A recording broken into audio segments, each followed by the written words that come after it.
Have you ever walked into a room and thought, I can own this? And then an hour later, you're drained. Not because you hate people, not because you're shy, but because something inside you just flipped. You enjoy deep conversations, but you also enjoy disappearing. You can lead a meeting confidently, and then ignore everyone's calls for 2 days. If that sounds familiar, here's the truth. You're probably not confused. You're probably not inconsistent. You're likely an ambivert, and nobody really talks about what that actually feels like.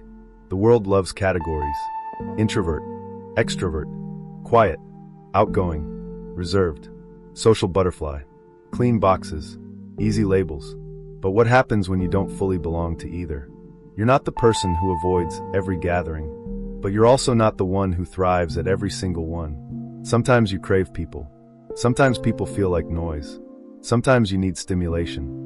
Sometimes you need silence, so deep it almost feels sacred. Being an ambivert feels like living in the middle lane. Not stuck, just constantly adjusting. And that adjustment, that's exhausting when you don't understand it. Let's talk about the switch. You know the one. You can be animated, expressive, magnetic even. You tell stories. You laugh loudly. You hold attention. People think, there's no way this person is introverted. But they don't see what happens after. The quiet car ride home. The phone on Do Not Disturb. The deep exhale when you finally close your door.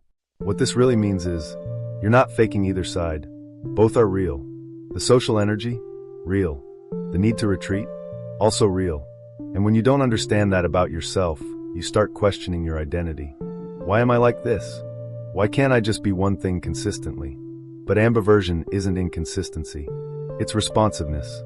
Your energy shifts depending on the environment, the people, the emotional tone of the room. You're sensitive to dynamics. You read the air, and then you adjust. That's not weakness.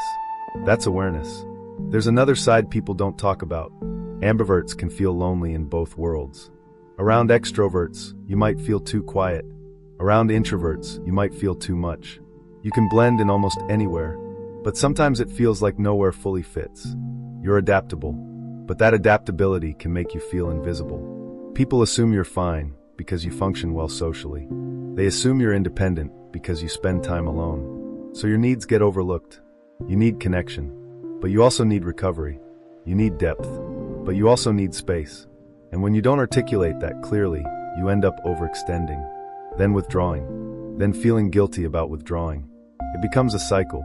Being an ambivert often means constantly negotiating with yourself. Do I want to go out or stay in? Do I need people right now or quiet? Sometimes you don't even know until you're in the situation. You say yes to plans because you genuinely want to go. Then the day comes and your energy has shifted. Now you're torn. You don't want to disappoint anyone, but you also don't want to override your internal signal. This push and pull can make you feel unreliable, or moody, or misunderstood. But here's what's actually happening. You operate on an internal energy barometer, and it's dynamic. Extroverts often recharge socially. Introverts recharge privately. Ambiverts? It depends. On stress levels, on who's involved, on the depth of interaction, on how safe you feel emotionally. You're context sensitive. And once you understand that, everything starts to make sense. Let's shift perspective, because being an ambivert isn't just confusing. It's powerful. You can lead when needed. You can listen deeply when required.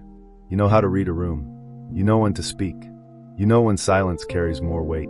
You can connect with loud personalities and quiet ones. In professional settings, this makes you adaptable. In relationships, this makes you balanced. In friendships, this makes you grounding. But only if you stop seeing your duality as a flaw. Your ability to move between worlds is a strength. The problem isn't your personality. It's the lack of language around it. That's why so many ambiverts grow up thinking they're inconsistent. When they're actually integrated, ambiverts often feel deeply. Not always loudly, but deeply. You can enjoy surface-level fun, but what you crave is meaning.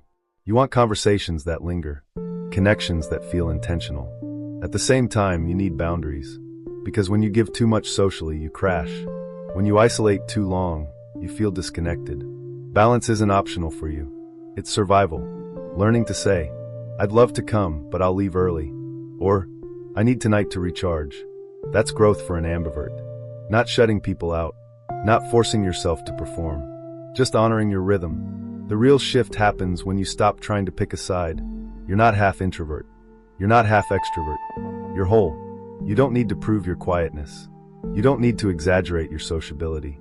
You just need to understand your patterns. Once you do, you stop apologizing for needing space.